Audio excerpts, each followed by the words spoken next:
June 4th, 1943, Railroad Street, Mexia, Texas. The pencil trembled slightly as Unteroffizier Werner Burkhardt wrote in his hidden diary, recording words that would have earned him solitary confinement if discovered by his own officers. The Americans must be lying to us. No nation could possess such abundance while fighting a war on two fronts. Through the train window, he had just witnessed something that contradicted 3 years of Nazi propaganda. Electric lights blazed from every farmhouse, every street corner, every shop window, an endless constellation of electricity stretching across the Texas plains at 10 o'clock at night. In Germany, blackout regulations had plunged the Reich into darkness since 1940. Even before the war, rural electrification reached barely 20% of German farms. Yet here, in what Nazi propaganda had described as a decadent, collapsed America, electricity flowed like water. 1,850 veterans of Erwin Rommel's Afrika Korps stepped down from the passenger train, not cattle cars, not freight wagons, but cushioned Pullman coaches with dining services and sleeping berths. The entire population of Mexia had turned out to witness their arrival. What none of them knew was that this moment would trigger the most profound psychological transformation in modern POW history, a systematic demolition of Nazi ideology through the sheer display of American industrial capacity. The mathematics of Allied victory were being written not in battle plans, but in production statistics that would soon shatter every assumption these soldiers carried about their enemies, their homeland, and their cause. The collapse had begun on May 13, 1943, in Tunisia. General Jürgen von Arnim, Rommel's replacement, surrendered along with approximately 250,000 to 275,000 German and Italian soldiers. The numbers varied as scattered units continued surrendering over several days. The Wehrmacht's most experienced desert fighters, men who had driven the British back to Egypt, who had earned the grudging respect of Montgomery himself, were suddenly prisoners. Among them was Hauptmann Friedrich Radke, holder of the Iron Cross First Class, veteran of the France campaign, wounded twice in North Africa. His diary, discovered decades later in the National Archives, would provide historians with the most detailed account of the psychological impact of American captivity on German soldiers. The journey from defeat to revelation began in the port of Oran, Algeria. As Radke and 30,000 other POWs waited in makeshift camps for transport ships, American efficiency was already beginning to crack their preconceptions. The U.S. Army processed thousands of prisoners daily, with an organizational precision that exceeded anything the Wehrmacht had achieved, even at the height of its power. Identity cards photographed and filed, medical examinations completed, inoculations administered, Geneva Convention rights explained in fluent German by American officers who had been trained specifically for this moment. But the first real shock came with the food.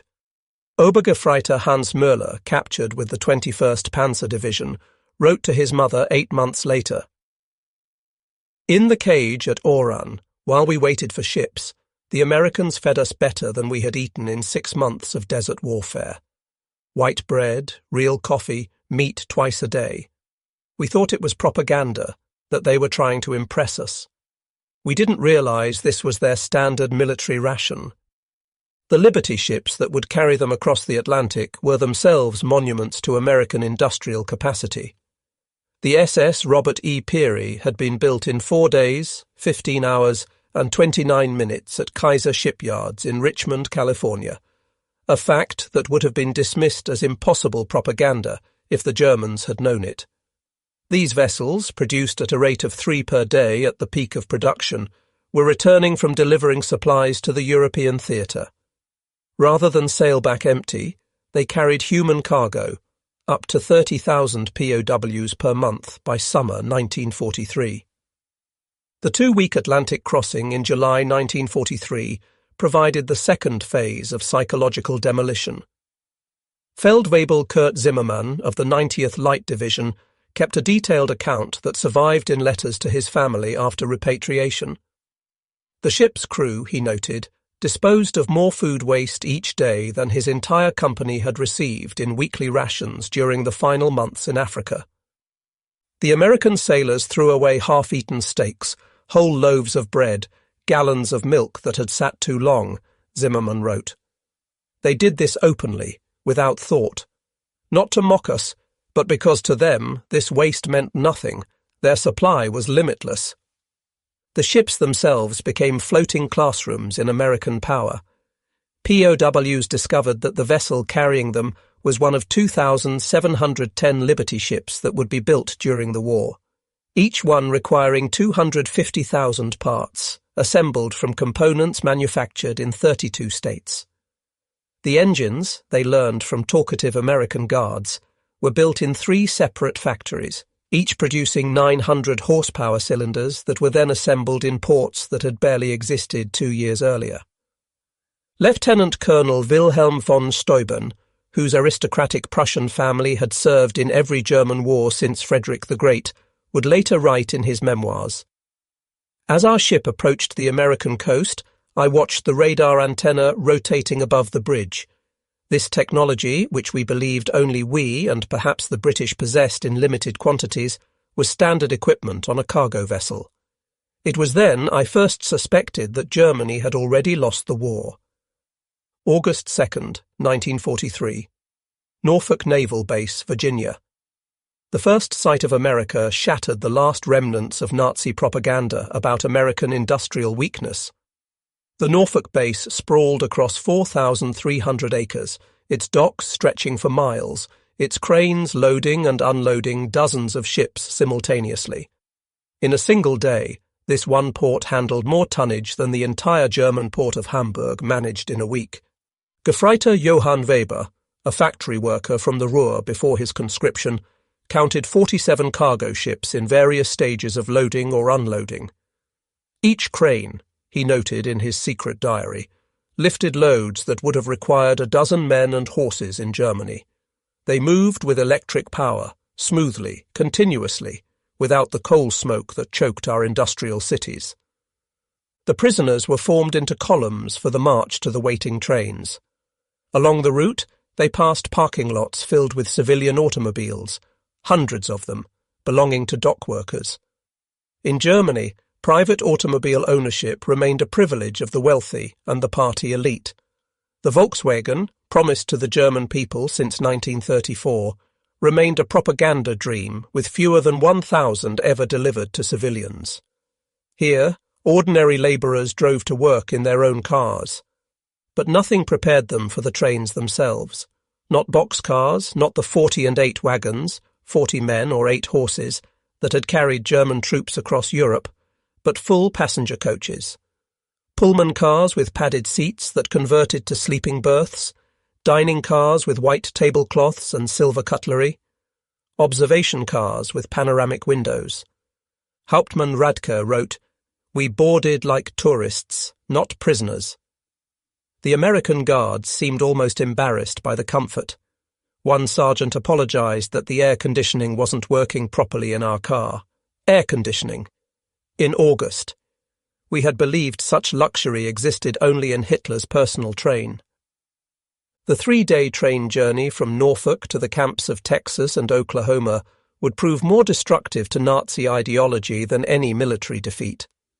As the trains rolled through Virginia, the prisoners pressed their faces against windows, witnessing an America that couldn't exist according to everything they had been told. Every small town blazed with illumination. Martinsville, Danville, Greensboro, communities that in Germany would have been lucky to have a single electric street lamp displayed illuminated shop windows, electric signs, houses with lights burning in multiple rooms. The trains passed factories running night shifts, their windows glowing, parking lots full even at midnight. Obergefreiter Möller, whose father was a Nazi party block leader in Hamburg, wrote in a letter discovered in 1987, "We passed through dozens of cities that first night. Everyone had more electricity than all of Hamburg. The guards told us this was normal, that every American town had electricity since the 1920s. I called him a liar. He just shrugged and said we would see." In Roanoke, Virginia, the train stopped for water and coal. The prisoners watched as American railway workers performed in 30 minutes what would have taken 2 hours in Germany. Automated coal loaders, electric water pumps, mechanized lubrication systems. Every aspect of the operation demonstrated technological superiority. More disturbing still was the casual wealth of the workers themselves. They wore leather boots that would have cost a German labourer 2 months' wages. They drank Coca-Cola from glass bottles and threw the empties into bins without thought. They smoked cigarettes continuously, stubbing them out half-finished. Feldwebel Heinrich Müller, an electrical engineer from Siemens before the war, calculated that the single railway yard they stopped in used more electricity in 1 hour than his entire district in Berlin used in a day. "The waste was magnificent," he wrote. "They left lights burning in empty buildings. Electric fans ran in vacant rooms. It was the carelessness of infinite resource." As the trains crossed into Tennessee and Kentucky, the prisoners encountered American industrial power in full display. Through the windows, they watched endless factories, each one larger than anything most had seen in Germany. The Alcoa aluminum plant in Tennessee stretched for 3 miles along the river, its electric furnaces consuming 175,000 kilowatts of power, more than the entire city of Munich. Near Louisville, the trains slowed as they passed the Rubbertown complex, where synthetic rubber plants had sprung from empty fields in just 18 months. 4 massive facilities, each employing thousands of workers, producing 800,000 tons of synthetic rubber annually. Germany, despite inventing the process, had never managed more than 120,000 tons in its best year. Oberleutnant Erich Hoffmann, a chemist from IG Farben, understood the implications immediately. In a post-war interview, he recalled, "I knew those plants. I could see the distillation columns, the catalytic crackers. Each facility was more advanced than anything we had built, and there were 4 of them, just in this one location. They told us there were dozens more across the country." The trains passed Ford's Willow Run plant outside Detroit, visible from miles away. This single factory, built in just 9 months, produced a B-24 Liberator bomber every 63 minutes. At peak production, 42,000 workers assembled bombers from 1,550,000 parts manufactured by 1,500 subcontractors. The plant consumed 2.5 million square feet of floor space and used more electricity than the entire German city of Cologne.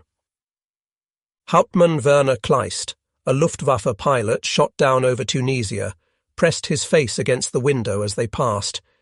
He counted 17 B-24s in various stages of completion visible from the train. We had been told American planes were inferior, hastily built, would fall apart in combat, but I could see the precision of the assembly lines, the quality of the construction. These were not inferior aircraft. They were simply built faster than we could imagine possible. The deeper the trains penetrated into America, the more complete became the destruction of Nazi mythology. In St. Louis, they crossed the Mississippi River on the Eads Bridge, while below them barges carried more grain than the entire German harvest of 1942.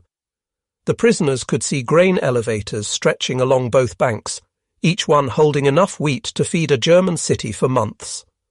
Unteroffizier Karl Schmidt, a farmer's son from Bavaria, wrote in his diary, "The Americans transport food as we transport ammunition, in endless quantities, without concern for loss. I watched them loading a single barge with enough wheat to feed my entire village for 5 years. The crane operator was eating a sandwich with meat thicker than our weekly ration." In Kansas City, the train stopped at a massive stockyard where tens of thousands of cattle waited for slaughter. The smell of meat-packing plants filled the air for miles. German POWs, who had subsisted on 200 grams of meat per week in Africa when lucky, watched American workers eating beef sandwiches during their lunch break. "They ate meat like we ate bread," wrote Gefreiter Paul Fischer. "No, that's wrong. They ate meat like we wished we could eat bread. The guard bought us hamburgers from a stand near the station. Meat, cheese, vegetables, on white bread for 15 cents. He bought 20 of them without thinking, paid with a single dollar bill. This was not special. This was their normal food. The arrival at the camps themselves provided the next level of cognitive demolition. Camp Hearn, Texas, built in just 4 months, housed between 3,000 and 4,800 prisoners in conditions that exceeded what most had known as civilians. Wooden barracks with electric lights, flush toilets, hot showers, and steam heat. Each building constructed with more lumber than entire German villages possessed. The camp hospital astounded the medical personnel among the prisoners. Oberarzt, Lieutenant Colonel, Dr. Friedrich Bauer, Chief Surgeon of the 164th Light Division, found himself in a facility better equipped than most German civilian hospitals. X-ray machines, surgical equipment, pharmaceutical supplies that had been unavailable in Germany since 1941, all standard provision for enemy prisoners. They had penicillin, Dr. Bauer would later testify, this miracle drug that we had only heard rumours about. They used it freely, even on prisoners with minor infections. German soldiers were dying for want of basic sulfur drugs, and the Americans were giving us their most advanced medicine without hesitation. The camp kitchen became another classroom in American prosperity. Prisoners assigned to cooking duties discovered walk-in refrigerators, electric mixers, automated dishwashers, and gas ranges that could prepare meals for 5,000 men. The daily ration included fresh milk, eggs, meat, vegetables, and white bread, quantities that German civilians hadn't seen since 1939. Feldwebel Otto Krebs, a former hotel chef from Munich, wrote, "Today we threw away more food than my family has seen in 3 years. Not spoiled food, simply excess. The American regulations require we prepare 10% more than needed to ensure every prisoner receives full rations. The surplus is discarded. I wept as I threw perfectly good bread into the garbage." By September 1943, the labour shortage in American agriculture led to the employment of POWs in fields and factories across the country. This decision, driven by necessity, would prove more destructive to Nazi ideology than any propaganda program could have achieved. Groups of prisoners were trucked daily to work sites, travelling through the American heartland without blindfolds or restricted routes. They saw everything: the endless fields of corn and wheat, the factories running 3 shifts, the shops full of goods, the parking lots full of cars, the houses with refrigerators and radios. At a cotton gin outside Houston, Unteroffizier Herbert Lang watched a single machine process more cotton in 1 hour than his entire village could have handled in a month using traditional methods. The gin was powered by electricity from the Colorado River Authority, part of a rural electrification program that had brought power to 90% of Texas farms by 1943. The farmer who owned the gin was nobody special, Lang recorded. Not aristocracy, not a party member, just a farmer. Yet he had electricity, running water, a truck, a car, and a tractor. His workers, including the Negroes, ate lunch from boxes containing more food than German workers received in a week. And this was normal. Every farm we passed was the same. In Nebraska, prisoners worked in sugar beet fields, witnessing agricultural mechanization that defied comprehension. A single combine harvester, they learned, could do the work of 100 men. The fields stretched to the horizon, each one larger than entire German counties. The farmers spoke casually of yields that would have been fantasy in Germany, 60 bushels of wheat per acre compared to Germany's 30 on the best land. Gefreiter Wilhelm Hoffmann, working on a farm outside Scottsbluff, wrote, "The farmer's son, a boy of 16, drove a tractor worth more than everything my father had earned in his lifetime." When I mentioned this, the boy laughed and said it wasn't even a particularly good tractor. His father was waiting for a new model from John Deere that would be even better. The most devastating revelations came to those prisoners who worked near or in American factories. While Geneva Convention rules prohibited direct war production work, POWs could work in industries that freed American workers for military production.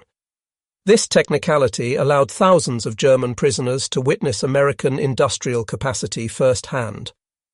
At a Campbell's soup factory in New Jersey, prisoners watched production lines that processed more tomatoes in a single day than most German factories handled in a month. The facility operated with a skeleton crew of women and elderly men, as most young workers were in the military. Yet production exceeded peacetime levels. Stabsfeldwebel Ernst Wagner, who had worked in a German food processing plant before the war, documented the experience. Everything was automated: electric conveyor belts, automatic filling machines, steam cookers that processed hundreds of cans simultaneously. One elderly woman monitored controls that managed what would have required 50 workers in Germany. She did this while listening to a radio and drinking coffee. Near Detroit, prisoners unloading coal at a power plant gained glimpses of the automotive industry's conversion to war production. The River Rouge complex, visible across the water, employed 100,000 workers producing jeeps, aircraft engines, and tanks. The plant consumed 1.5 million kilowatts of electricity daily, more than the entire city of Hamburg. "We could see the parking lots," wrote Obergefreiter Franz Kellner. "Thousands of cars belonging to workers. Workers. In Germany, even our officers rarely owned cars. Here, factory workers drove to work. The guard told us many workers owned 2 cars, one for work, one for family use. We thought he was mocking us." By winter 1943, the cumulative impact of these observations was producing what American intelligence officers called ideological collapse syndrome among the prisoners. The Special Projects Division, the secret re-education program run by the Provost Marshal General's office, documented increasing numbers of prisoners requesting access to American newspapers, books, and educational materials. Major Paul Neuland, a member of the monitoring team, reported in December 1943. "The prisoners no longer argue when shown production statistics. They have seen too much. The most fanatical Nazis have become quiet. They still maintain loyalty to Germany, but no longer speak of victory. Many openly question what they were told about America." The camp newspapers, produced by prisoners themselves, began reflecting this transformation. Der Ruf, the Call, published at Fort Kearny, Rhode Island, gradually shifted from defiant nationalism to discussions of democracy, economic systems, and post-war reconstruction. The editors, carefully selected anti-Nazi prisoners, found their audience increasingly receptive. Lieutenant Hermann Goetz, captured with the 10th Panzer Division, wrote in a letter that passed American censors, "We were told America was a mongrel nation, weak, divided, controlled by Jews, incapable of military prowess. Every day I am here, I see the opposite. This is the most organized, unified, and powerful nation on earth. We were told fairy tales by criminals." The most devastating blow to Nazi ideology came from an unexpected source: the treatment of Italian prisoners after Italy's surrender in September 1943. Italian POWs who agreed to cooperate were formed into Italian service units, given better quarters, increased pay, and more freedom. German prisoners watched their former allies working alongside Americans, eating in American restaurants, some even dating American women. Hauptmann Friedrich Schulz wrote, "The Italians betrayed us, yet they are treated better than we treated them as allies. They work freely, earn money, send packages home. The Americans show them no hatred. This democracy we were taught to despise appears more honourable than our own system." Christmas 1943 provided the most profound psychological impact. American organizations, churches, and civic groups sent 500,000 Christmas packages to German POWs, enemies who had been trying to kill American soldiers months earlier. Each package contained cigarettes, candy, toiletries, and games. Local communities invited prisoners to Christmas dinners, though regulations prevented most from accepting. At Camp Hearn, Texas, the local Methodist church choir performed Christmas carols in German for the prisoners. Women from Herne sent in homemade cookies and cakes. The Boy Scouts delivered handmade Christmas cards. This kindness toward enemies shattered the final remnants of Nazi racial theory. Oberleutnant Walter Müller, whose brother had died in the bombing of Hamburg, wrote, "They know we are their enemies. Many have sons and husbands fighting against our armies. Yet they show us Christian charity, not propaganda, but genuine kindness. What kind of people treat enemies this way? Only those absolutely certain of victory and secure in their power." The Christmas feast itself defied comprehension. Turkey, ham, mashed potatoes, gravy, vegetables, pies, ice cream, quantities of food that Germany hadn't seen since before the First World War. The prisoners ate until they were sick, unable to comprehend such resources being lavished on enemies. "We ate like kings," wrote Feldwebel Hans Richter. "Better than German generals eat, better than party leaders." And this was not special. The guards told us this was a normal American Christmas dinner, that every American family was eating the same meal. If they can feed prisoners this way, what must their own soldiers eat? By early 1944, over 40,000 German prisoners were enrolled in educational programs. They studied English, American history, mathematics, and sciences. The University of Chicago provided correspondence courses. Stanford University sent professors to lecture on democracy and economics. The thirst for knowledge was insatiable. Prisoners who had been told Americans were cultureless barbarians discovered libraries with millions of books, universities that welcomed all social classes, scientific research that led the world.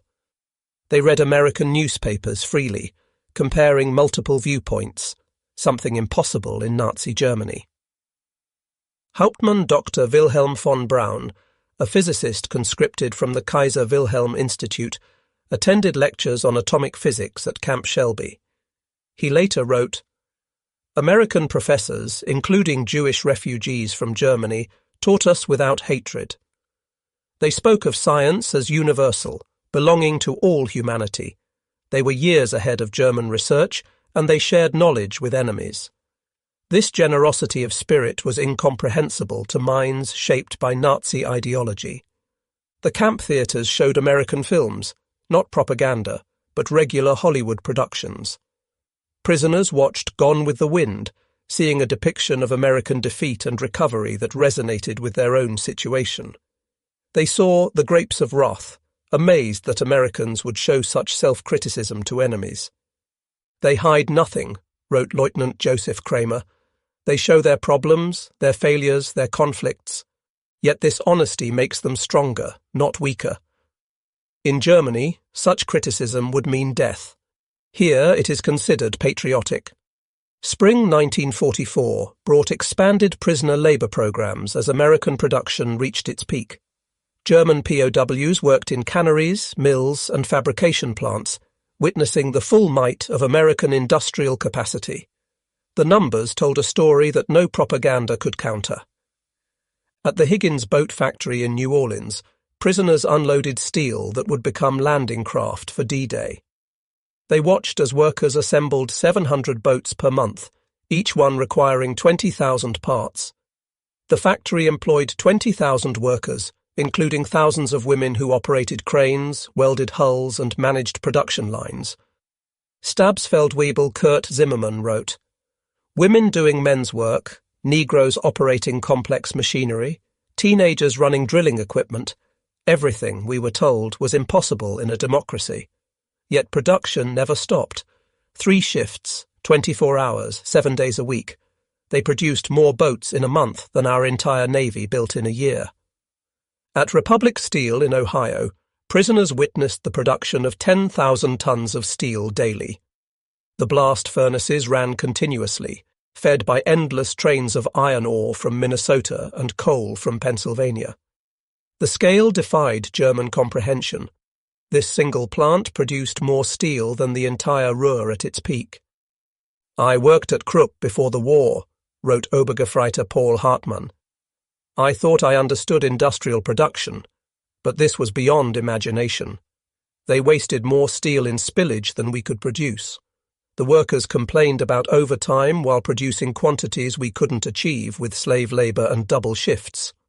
The summer 1944 harvest provided the final demolition of Nazi propaganda about American weakness. German prisoners worked across the Midwest, witnessing agricultural production that could feed the world. In Kansas, they watched wheat harvests where single farms produced more grain than entire German provinces. Combines moved across fields like ships across an ocean of gold, each one harvesting 100 acres per day. The grain elevators they filled could hold more wheat than Germany imported in an entire year. Unteroffizier Franz Weber, a farmer from East Prussia, wrote, "One American farmer with machinery does the work of 100 German farmers. They showed me aerial photographs of the wheat fields, thousands of square miles of grain. They could lose half their harvest and still have more than all of Europe combined." In California's Central Valley, prisoners picked fruit in orchards that stretched beyond the horizon. They watched as perfectly good fruit was discarded for minor blemishes, fruit that would have been treasured in Germany. Entire crops were sometimes ploughed under to maintain prices, a concept that caused psychological breakdown among prisoners from hunger-ravaged Germany. "They destroyed food to keep prices stable," wrote Gefreiter Otto Schulz. "Mountains of oranges bulldozed into pits because they had too many. We begged to be allowed to send them to Germany, to our families. The guards were sympathetic, but explained it was impossible. The waste was strategic, proof of unlimited resources." June 6, 1944. When news of the Normandy invasion reached the camps, German prisoners experienced their final ideological collapse. The scale of the operation, 6,000 ships, 11,000 aircraft, 150,000 men in the first wave, demonstrated American organizational capacity beyond Nazi Germany's wildest dreams. Prisoners at Camp Shelby watched newsreels of the invasion within days. They saw the endless streams of ships, the artificial harbours, the supply system that delivered 15,000 tons daily across open beaches. They watched their homeland being crushed by the very nation they had been told was too weak to fight. Oberst Friedrich von Steuben wrote, "We knew then that everything was lost, not just the war, but the entire Nazi project. We had challenged the world's greatest industrial power with fairy tales and racial mythology. We sent horses against their trucks, rifles against their automatic weapons, courage against their unlimited resources." Throughout their captivity, German prisoners experienced something that challenged Nazi ideology more than any material wealth: American humanity. Despite propaganda depicting Americans as weak and sentimental, POWs discovered a people secure enough in their strength to show mercy. When Gefreiter Hans Müller's son died in the Hamburg bombing, the American camp commander personally delivered the Red Cross message and offered condolences. When Lieutenant Paul Fisher's wife wrote that she was struggling to feed their children, American church groups sent food packages to her in Germany, enemy civilians in a nation America was actively bombing.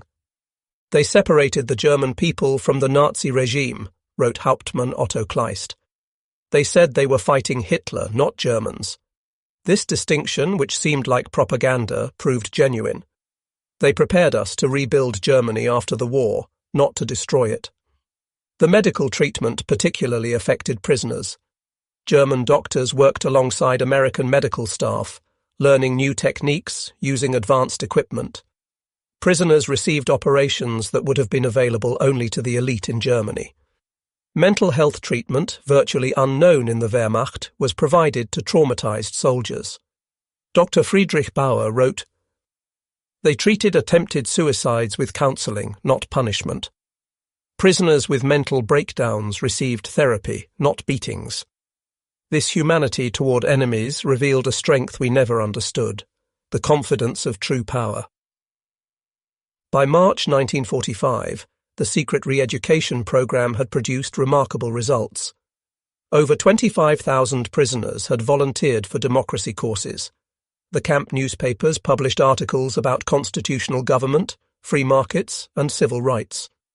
discussion groups debated Germany's future after the war.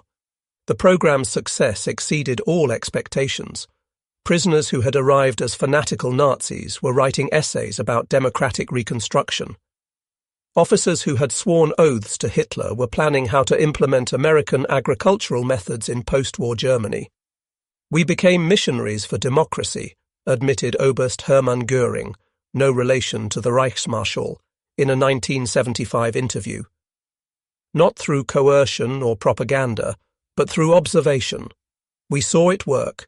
We saw ordinary people living better than German aristocracy.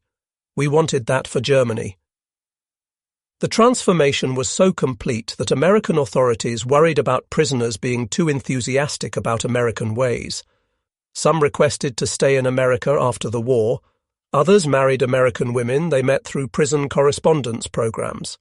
Thousands would eventually emigrate to America in the 1950s. April 1945 brought the final revelation. As American forces liberated concentration camps in Germany, the footage was shown to German POWs. Many refused to believe it initially, claiming it was propaganda. But the evidence was overwhelming. Testimony from American soldiers, photographs, newsreels, and eventually letters from Germany confirming the horror. The psychological impact was devastating. Men who had maintained some pride in German honor despite military defeat now faced the complete moral collapse of their nation. Everything they had fought for was not just defeated, but evil. Hauptmann Walter Schmidt wrote the most eloquent summary. "We thought we were warriors for a great cause. We discovered we were tools of criminals. We believed we were bringing civilization to inferior peoples. We found that we were the barbarians. The Americans we called weak and decadent showed us what civilization actually meant." As the war ended in May 1945, German POWs faced repatriation with mixed emotions. They had witnessed an America that contradicted everything they had believed. They had eaten better as prisoners than as soldiers. They had been treated with more dignity by enemies than by their own government. The last months of captivity were spent preparing for return to a destroyed Germany. American authorities provided vocational training, agricultural education, and political instruction. Prisoners learned about the Marshall Plan before it was announced, understanding that America would rebuild rather than punish Germany. "They prepared us to rebuild our country," wrote Oberst Friedrich von Steuben.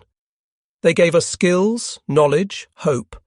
They transformed defeated soldiers into future citizens." This generosity from victors was incomprehensible to minds shaped by Nazi vindictiveness. Between 1945 and 1946, 371,683 German POWs were repatriated from American camps. They returned to a Germany divided, destroyed, and destitute. But they brought with them something precious: knowledge of how a democratic industrial society functioned.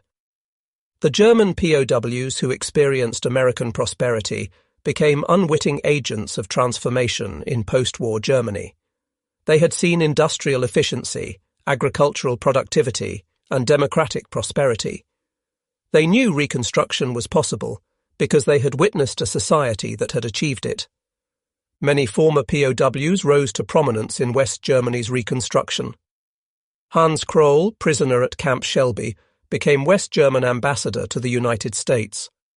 Walter Hallstein, who taught classes at Camp Como, became president of the European Commission. Rüdiger von Wechmar, held at Camp Herne, served as German permanent representative to the United Nations. Eduard Ackermann, prisoner at Fort Robinson, became a leader in German agricultural reform. They brought American methods to German industry, American efficiency to German agriculture, and American democratic ideals to German politics. The economic miracle of the 1950s was built partly on knowledge gained in American prison camps. "We learned that prosperity came from freedom, not conquest," Hans Kroll wrote in his memoirs. "We saw that democracy created wealth, that diversity brought strength, that treating workers well increased production. These lessons, learned as prisoners, shaped the new Germany." Historians have called the German POW experience in America one of the most successful re-education programs in history. Without coercion, without propaganda in the traditional sense, American industrial might and democracy converted hardened Nazis into future democratic citizens. The program succeeded because it relied not on words but on observation. Prisoners saw American society functioning at peak efficiency while treating enemies with dignity. They witnessed industrial capacity that made German production look primitive. They experienced a standard of living that exposed Nazi promises as fantasies. Dr. Arnold Kramer, the leading historian of German POWs in America, concluded, "America won the propaganda war not through clever messages but through sheer reality. Every full meal, every electric light, every working toilet was an argument against Nazism. The POWs were converted by prosperity." The statistics support this assessment. Of the 371,683 German POWs held in America, fewer than 1% attempted escape, with only 2,222 total attempts recorded. Post-war surveys showed that 95% rated their treatment as good or excellent. Most remarkably, thousands maintained correspondence with American families for decades after the war. In 1985, on the 40th anniversary of the war's end, surviving German POWs held a reunion in Austin, Texas. Over 500 former prisoners returned to America, many bringing their families to show them where their transformation had begun. Former Obergefreiter Hans Wecker, who had been held at Fort Robinson, Nebraska, and later returned to become a physician in Georgetown, Maine, spoke at the reunion. Life in the camps was a vast improvement for many of us who had grown up in cold water flats in Germany. We discovered running water, central heating, and abundant food. But more than that, we discovered dignity. Former Stabsfeld-Weibel Kurt Meyer, who had worked on farms in Iowa, added, "The farmers treated us not as enemies, but as young men far from home. They shared their meals, their knowledge, sometimes their homes. This humanity from people whose sons were fighting against us, this changed us forever." At the 1985 reunion dinner, former Oberst Hermann Goetz, then 78 years old, delivered the keynote address that captured the essence of the transformation. "We came to America as enemies, as Nazis, as believers in a lie. We left as friends, as Democrats, as men who had seen the truth. America showed us that strength comes not from conquest, but from production, not from hatred, but from diversity, not from tyranny, but from freedom. We witnessed the arsenal of democracy at full production. We saw farmers who produced food for the world, workers who built the tools of victory, and citizens who treated enemies with dignity. We learned that America's true weapon was not its bombs or tanks, but its inexhaustible capacity for creation and its unshakable confidence. We returned to Germany with a mission to build a society that could create rather than destroy, that could prosper through peace rather than war. The Germany that rose from the ashes was built on lessons learned in American prison camps.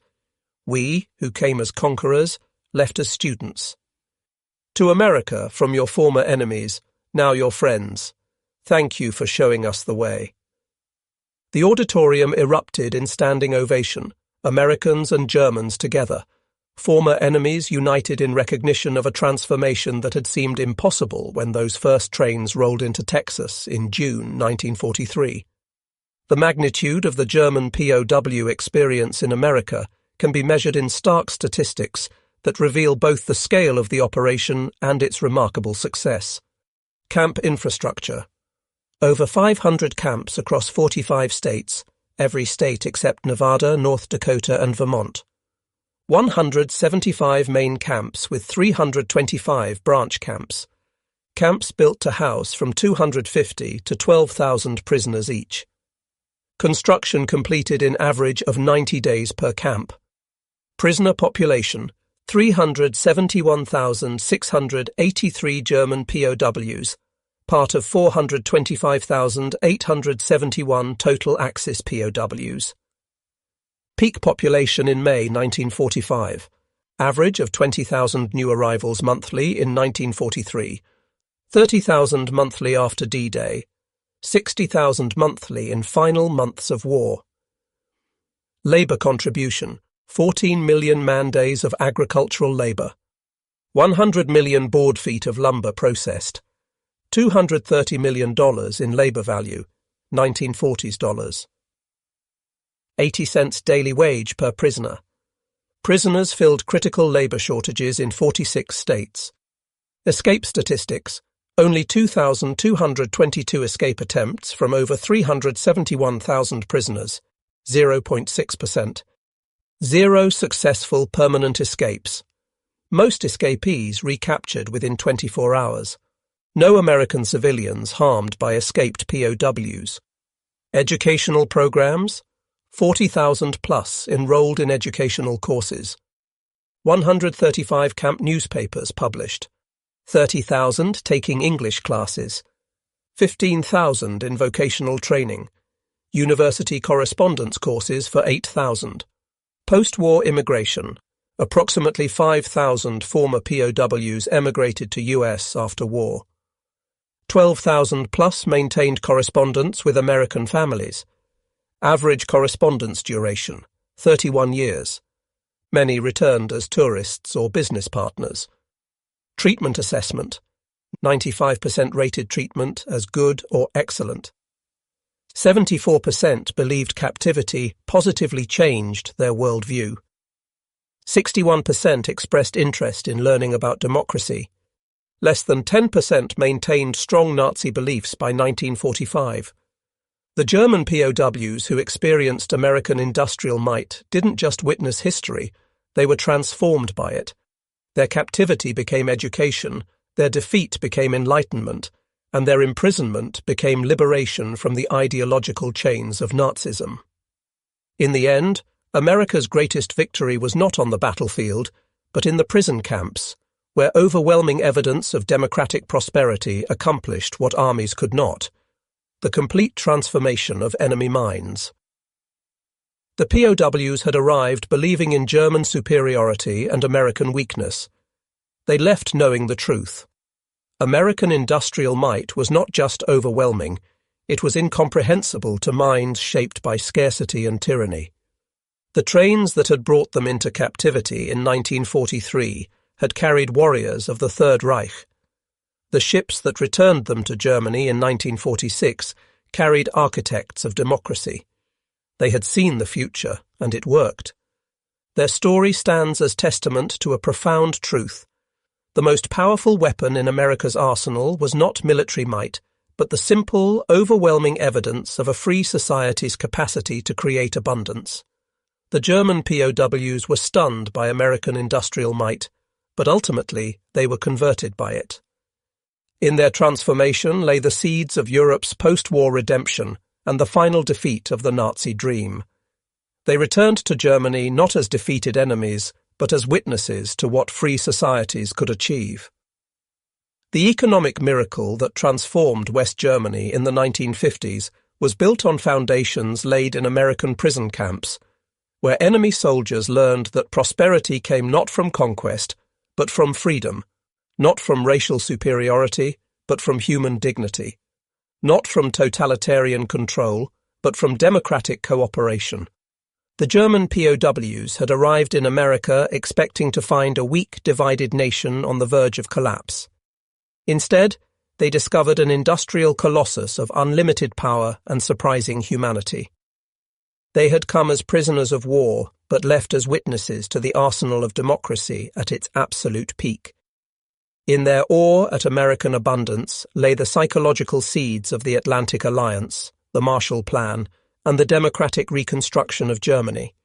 They had seen America, and they would never be the same.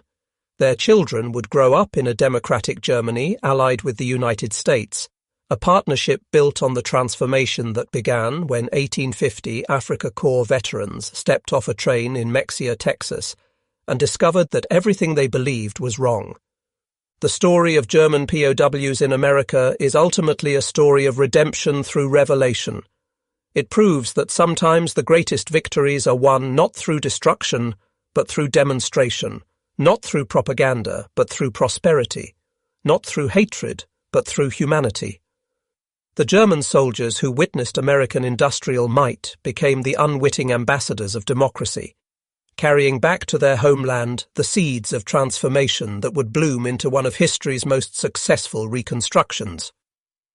Their journey from Nazi warriors to democratic citizens remains one of the most remarkable transformations in modern history, accomplished not through force, but through the overwhelming evidence of what free people could achieve when they worked together.